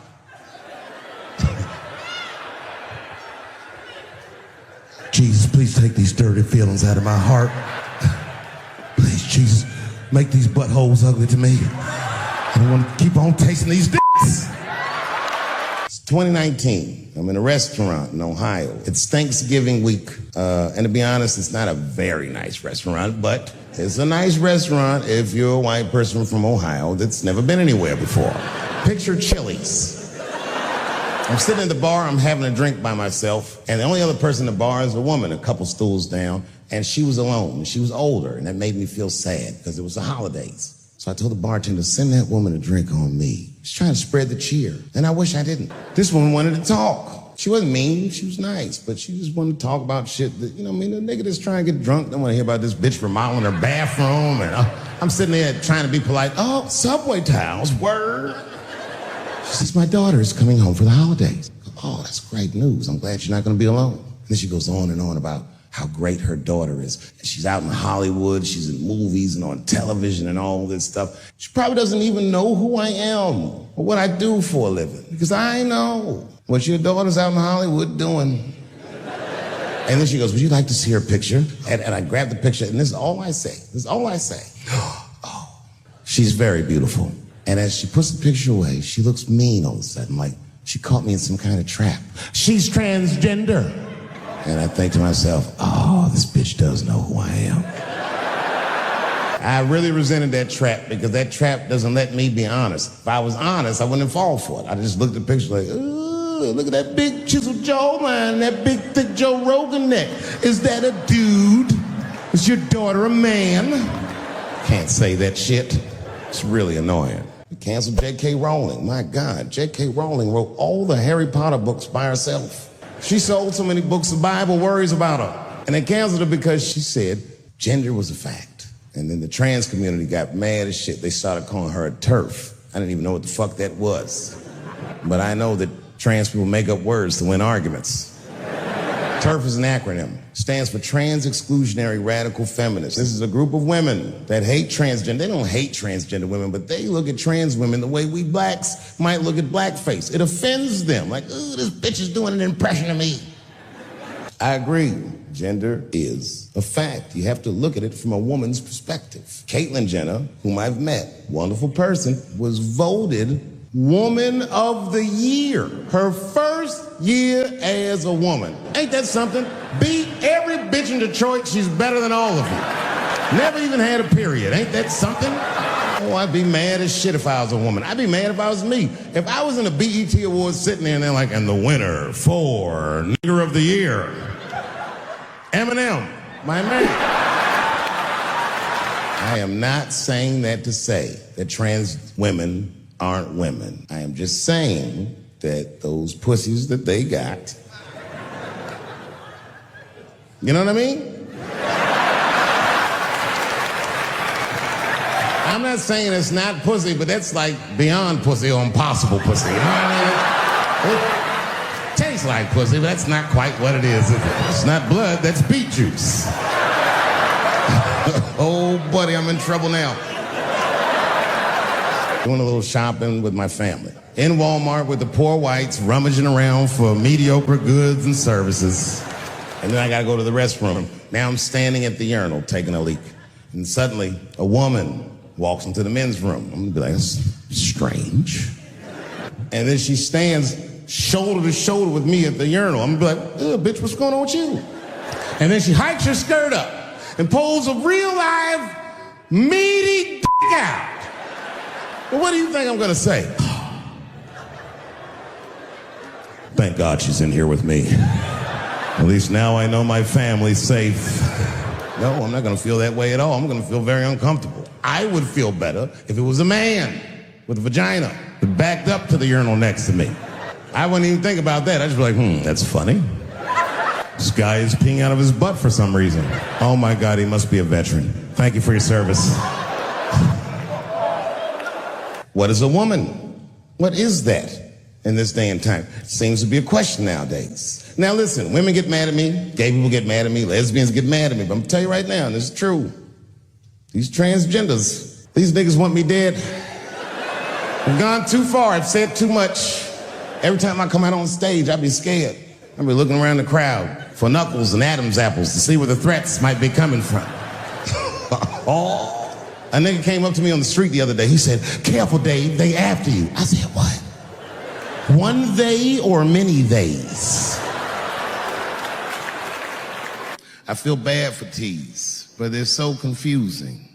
This idea that a person can be born in the wrong body, but they have to admit that's a fucking hilarious predicament. It's really fucking funny. If it happened to me, you'd laugh, wouldn't you? What if I was Chinese, but born in this nigga body? That's not funny. And for the rest of my life, I had to go around making that face. Hey, everybody, I'm Chinese.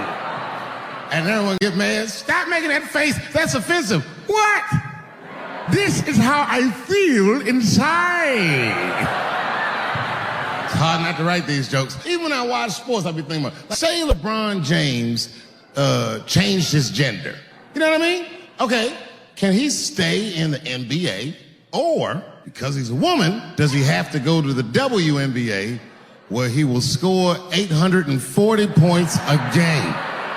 And my guess is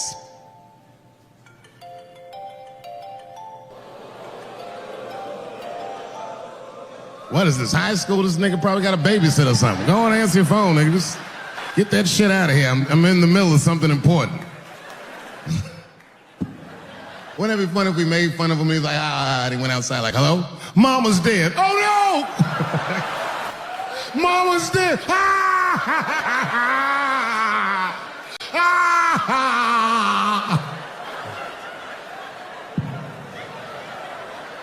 That was a weird time phone call, wasn't it? It's like his phone is gay.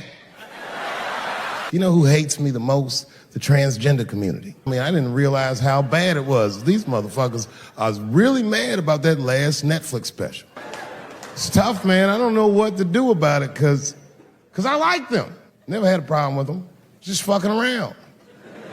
As a matter of fact, I think I make fun of everybody, and I mean, as a group of people, they have to admit, it's kind of fucking hilarious, man. I'm sorry, bro. It's like, I've never seen somebody in such a hilarious predicament not have a sense of humor about it.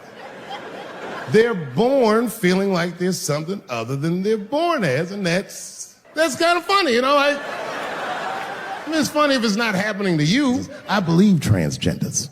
I don't understand them either, but I know they mean what they say. Them niggas cut their dicks off. That's all the proof I need. I've never seen somebody just throw their dick away. Don't need it. Juicy Smouillet is an actor from France, and he became famous on a show called Empire.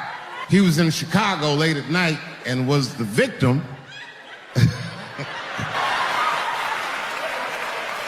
He was the victim of a racist and homophobic attack. You see, Juicy Smouillet is gay and he is black, not just French. Oh, it was a crazy story. Apparently, when he was walking down the street late at night, two white men came out of the shadows with MAGA hats on and beat him up, tied a rope around his neck, called him all kinds of niggas, and put some bleach on him and ran off into the night.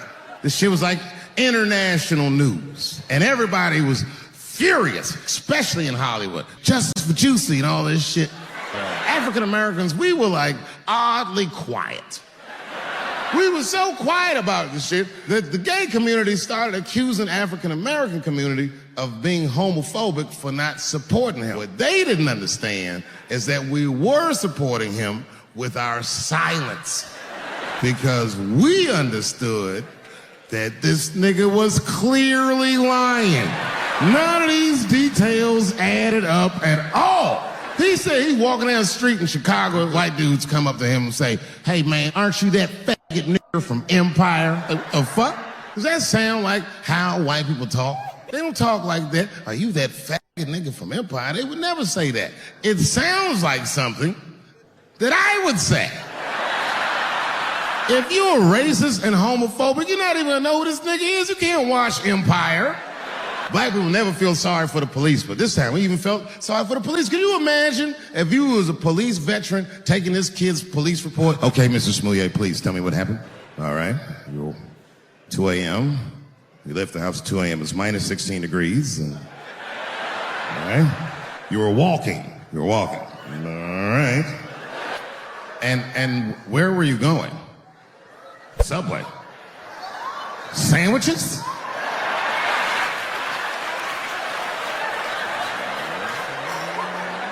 That's when the men approached you? Did you see them? Do you have any? Okay, what they have on? MAGA hats. MAGA hats on in Chicago. Excuse me one second, Mr. Smouillet. Frank, come here for a second. Find out where Kanye West was last night.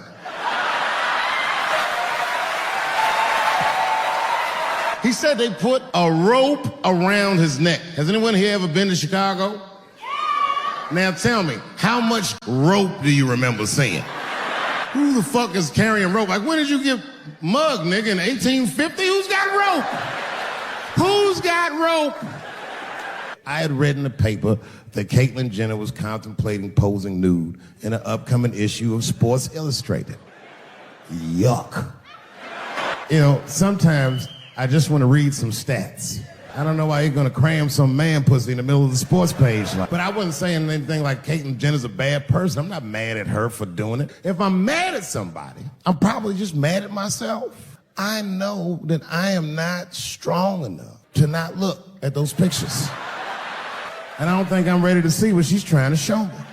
So Caitlyn, goddamn it, if you go through with this thing, bitch, you better go hard or go home. I want you to go all the way. Hustler style. Do you know what hustler style means, miss? That means spread the lips. I hope she spreads her lips and there's an itty bitty dick and said, "Ah!" It's behind the curtains. I don't hate gay people at all. I respect the shit out of you. Well, not all of you. I'm not that fond of these newer gays. Too sensitive. I miss them old school gays, nigga. They didn't take shit from anybody. They fought for their freedom. I respect that shit. I'm not even gay. And I want to be like a Stonewall nigga.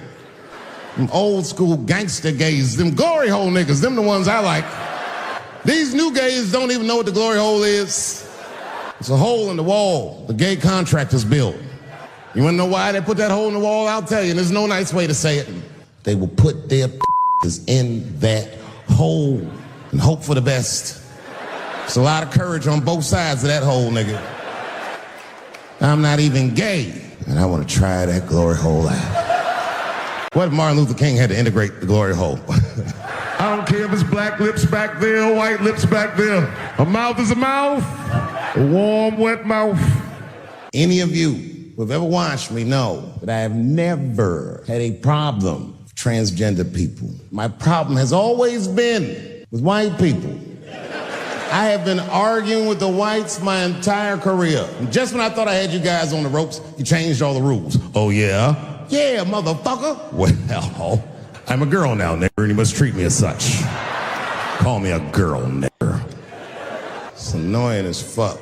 Listen to everything I ever said about that community. I'll go through them. I said, how much do I have to participate in your self-image? I said, you shouldn't discuss this in front of black people. I said, I know niggas in Brooklyn that wear high heels just to feel safe. I asked you, why is it easier for Bruce Jenner to change his gender than it is for Cassius Clay to change his name?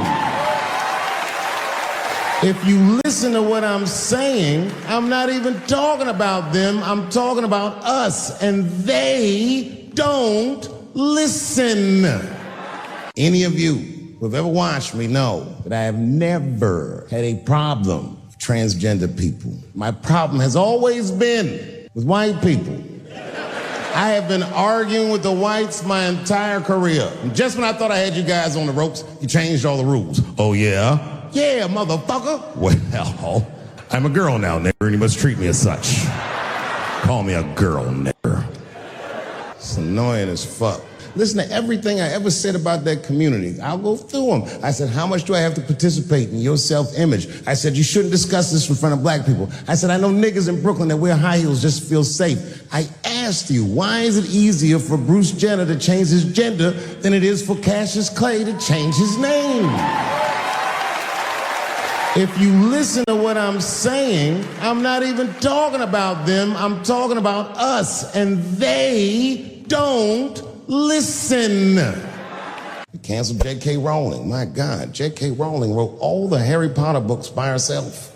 She sold so many books, the Bible worries about her. And they canceled her because she said gender was a fact. And then the trans community got mad as shit. They started calling her a TERF. I didn't even know what the fuck that was. But I know that trans people make up words to win arguments. TERF is an acronym. Stands for Trans Exclusionary Radical Feminists. This is a group of women that hate transgender. They don't hate transgender women, but they look at trans women the way we blacks might look at blackface. It offends them. Like, ooh, this bitch is doing an impression of me. I agree. Gender is a fact. You have to look at it from a woman's perspective. Caitlyn Jenner, whom I've met, wonderful person, was voted Woman of the Year. Her first year as a woman. Ain't that something? Beat every bitch in Detroit. She's better than all of you. Never even had a period. Ain't that something? Oh, I'd be mad as shit if I was a woman. I'd be mad if I was me. If I was in a BET Awards sitting there and they're like, and the winner for Nigger of the Year, Eminem, my man. I am not saying that to say that trans women aren't women. I am just saying that those pussies that they got, you know what I mean? I'm not saying it's not pussy, but that's like beyond pussy or impossible pussy. You know what I mean? It tastes like pussy, but that's not quite what it is it? It's not blood, that's beet juice. Oh, buddy, I'm in trouble now. I remember I was at this bar one time. This is one of those bars where the top shelf should be under the sink. This is where poor whites drink, the tiki torch whites. Turn around to everybody in the bar and go, hey, everybody, I'm going to buy everyone in the bar around the drinks. And all the motherfuckers was like, hoorah! And the bartender knew I was drunk, so she pulled me aside. Mr. Chappelle, are you sure about that? That's going to be $16. Tough time for the whites. And these motherfuckers was having a rootin' tootin' time. They was in there partying, making all them noises. Woo! Ow! Yow! You know all them noises white people make before lynching? They was doing all that shit. I was drunk.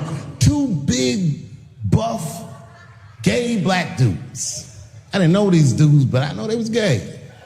If they had a dick in their mouth, they wouldn't look any gayer than they did just sitting there. They had 1980s gay face. You know what that is? Close your mouth, nigga. What's surprising? You know what I mean? But they was huge. They looked like Juicy Smouye's trainers. It's 2019. I'm in a restaurant in Ohio. It's Thanksgiving week. And to be honest, it's not a very nice restaurant, but it's a nice restaurant if you're a white person from Ohio that's never been anywhere before. Picture Chili's. I'm sitting in the bar, I'm having a drink by myself, and the only other person in the bar is a woman, a couple stools down, and she was alone, and she was older, and that made me feel sad because it was the holidays. So I told the bartender, send that woman a drink on me. She's trying to spread the cheer, and I wish I didn't. This woman wanted to talk. She wasn't mean, she was nice, but she just wanted to talk about shit that, you know what I mean, the nigga that's trying to get drunk don't want to hear about this bitch remodeling her bathroom, and I'm sitting there trying to be polite. Oh, subway towels, word. She says, my daughter is coming home for the holidays. Oh, that's great news. I'm glad you're not going to be alone. And then she goes on and on about how great her daughter is. And she's out in Hollywood, she's in movies and on television and all this stuff. She probably doesn't even know who I am or what I do for a living, because I know what your daughter's out in Hollywood doing. And then she goes, would you like to see her picture? And I grab the picture, and this is all I say. This is all I say. Oh, she's very beautiful. And as she puts the picture away, she looks mean all of a sudden, like she caught me in some kind of trap. She's transgender. And I think to myself, oh, this bitch does know who I am. I really resented that trap because that trap doesn't let me be honest. If I was honest, I wouldn't fall for it. I just looked at the picture like, ooh, look at that big chiseled jawline, that big thick Joe Rogan neck. Is that a dude? Is your daughter a man? Can't say that shit. It's really annoying. There was a black man who was in South Carolina during slavery who somehow got granted his freedom by his so-called master. And when his master granted him the freedom, he also gave him a plot of land. Now, it turns out this brother was brilliant. And he farmed this plot of land very successfully and made a lot of money. When he got all that money, this nigga bought some slaves. Not only was he a slave owner, he became a slave breeder and employed tactics that were so cruel, even white slave owners were like, yo, my man. Dude, but he did it just because that's what successful people did at the time, and he just wanted to be down. What a fucking tragedy. How can a person that went through slavery perpetrate the same evil on a person that looks just like him? It's mind-blowing. They're making a movie about him. Ironically, it's called Space Juice. Space Juice. What I think the feminist movement needs to be very successful is a male leader. I'll do it. I will. I will lead you women to the promised land. I will make sure you get equal pay for equal work. I will make sure that nobody harasses you or fucks with you on the job. I will protect all of your interests. And all that I ask for in return is that you suck my dick. And now we're right back to square one, aren't we? And then I said something about it in one of my specials, and all these women actresses came after me. I said, man, fuck y'all too, you canceled. I ain't off to none of your pictures again. They were like, who is he to tell us anything? I'm the one that got off the bus and left $50 million on the bus and walked. I agreed with these women, I just didn't agree with what they were doing about it. No, it was annoying as fuck. Doing a little shopping with my family. In Walmart with the poor whites rummaging around for mediocre goods and services. And then I gotta go to the restroom. Now I'm standing at the urinal taking a leak. And suddenly a woman walks into the men's room. I'm gonna be like, that's strange. And then she stands shoulder to shoulder with me at the urinal. I'm gonna be like, bitch, what's going on with you? And then she hikes her skirt up and pulls a real live meaty dick out. Well, what do you think I'm gonna say? Thank God she's in here with me. At least now I know my family's safe. No, I'm not gonna feel that way at all. I'm gonna feel very uncomfortable. I would feel better if it was a man with a vagina that backed up to the urinal next to me. I wouldn't even think about that. I'd just be like, that's funny. This guy is peeing out of his butt for some reason. Oh my God, he must be a veteran. Thank you for your service. When you guys did the Women's March, I asked all the fellas, none of them wanted to go. I tried everything. Come on, y'all, it's gonna be bitches there. They was like, nope. So what I did is I called my friend Ange. Matter of fact, she's the only woman that I know personally that pays her ex-husband alimony. And she sounds just like a man when she does it. Fuck that broke motherfucker and all that. She says all that shit. I texted her, I said, Ange, are you going to the Women's March? She said, I hope those white bitches get tear gassed. There's a problem in that feminist movement, isn't there? I supported the Me Too movement. The whole time I thought that the way they handled that was stupid. It was white. It was like all of them would be like, let's all go to the Golden Globes and wear black dresses to give these men a piece of our minds. Bitch, that is not gonna work. You think Martin Luther King's gonna be like, I want everybody to keep riding the bus but wear matching outfits. I want everybody to wear crocheted pussy hats so they know we're serious. What the fuck was y'all doing? What is a woman? What is that in this day and time? Seems to be a question nowadays. Now listen, women get mad at me, gay people get mad at me, lesbians get mad at me, but I'm gonna tell you right now, and this is true, these transgenders, these niggas want me dead. I've gone too far, I've said too much. Every time I come out on stage, I be scared. I be looking around the crowd for knuckles and Adam's apples to see where the threats might be coming from. Oh. A nigga came up to me on the street the other day, he said, careful Dave, they after you. I said, what? One they or many theys? People say things to me all the time, but what you don't know is it does affect me. I couldn't stop thinking about what this woman said because she's not the first woman that said that to me. It's puzzling. You know what I mean? Like, what could I possibly be saying that would make these bitches think I hate women? Couldn't figure it out. I Googled the dictionary definition of a feminist just to make sure I was talking about the right thing. And do you know what the dictionary definition of a feminist is? I didn't either. Webster's defines a feminist, a human being, not a woman, that believes in equal rights for women. Because by that definition, I would consider myself a feminist. And I didn't even know that at the time. All these years, I thought it meant frumpy dyke. Well, that's who's always talking, to be some chick in overalls. Men are trying to r*** us. Ah, not you, bitch, me please. All you're doing is training these kids to worry. It's the stupidest drill I've ever heard of. And while you're in there training them during these drills, well, aren't you training the shooter too? This nigga's in here listening and learning like the other kids. Where are we supposed to meet? All the parents is looking at each other crazy. One of us is raising the shooter. Just don't know which one of us it is. All we know for sure is that if you're a white parent, the chances that it's you exponentially higher than the rest of us. Shooting up school is a white kid's game. I hated school too. It never occurred to me. Kill everybody in school? It's fucking crazy. Just do what I did, nigga. Try some things. Have you skipped school, nigga? Skip school. Take a walk and meet some other kids. Fuck school, nigga. Try drugs. Have you tried drugs out, nigga? That might... They just killed another 12 people in a mass shooting in Virginia Beach. This shit's happening every week. It happens so much, I don't care anymore.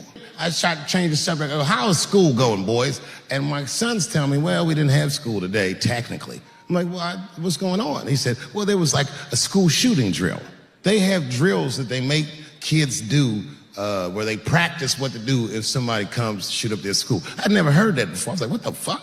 Then I had to tell my sons the truth. I didn't want to tell them this shit. Son, listen to me. Fuck that drill. If somebody comes to your school and wants to shoot it up, I'm just gonna be honest with you. You probably gonna get shot, nigga. I'm just being real. You got a famous dad. I talk a lot of shit. They gonna be gunning for you, little buddy. Just stay low and run in a zigzag pattern and don't try to save anybody, son. Do you understand me? I came home early from the road. I had a $12,000 suit on because life's been going good. And I got home early and dinner was cooking. You ever come home when dinner's cooking? Doesn't that smell good? My son saw me and he was like, Dad's home. And he got up from the table and ran over to give me a hug, but he had chicken grease all over his face. So I stiffed on him like, yo, my man. Wash these threads, son. This is an expensive suit. I don't want you to get the chicken grease all over me. And he was like, what the chicken grease? Dad, this is duck. A tear came out of my eyes. I never dreamt I'd do so well in life that I'd raise a nigga with duck grease all over his face.